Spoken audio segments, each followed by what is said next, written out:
Hey guys, it's Judy here with my Life as Kikay. Welcome to this week's swatch video. I'm going to be swatching for you guys the Juvia's Place Nubian 3 Coral eyeshadow palette. There are 6 shimmer shades and the rest are matte shades in this palette. I absolutely love it. I have used this palette on my channel before and created a makeup look using it. If you guys want to see that video, I'm going to leave it linked up here and in the description box down below. But for now, let's just jump straight into the swatches of this palette.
These, my friends, are the swatches from the Juvia's Place Nubian 3 Coral eyeshadow palette. Absolutely love this palette. I actually really should use it more. I've only used it a couple times really, and I actually really super love the shades in this palette. And yeah, if you guys haven't picked it up, I would definitely recommend it. It's a addition to your collection that I think you would truly love. It doesn't have any really super unique eyeshadows in it that I don't think you couldn't find from any other eyeshadow palette, but The shades in here are actually quite pretty. The color story in this palette speaks to me. The cover of this palette speaks to me.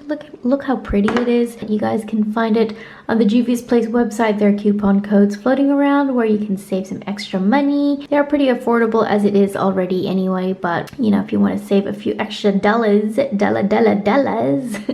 you can install the Honey extension on your browser and it'll help you save money wherever you shop. There's a link for that in the description box down below if you guys want to check it out. Anyway, that concludes this video. Thank you guys so much for joining me for Swatch of the Week, Swatch Palette of the Week. Thumbs up the video if you did like it, subscribe if you haven't. Thank you so much for watching, and I shall see you guys in my next video. Bye!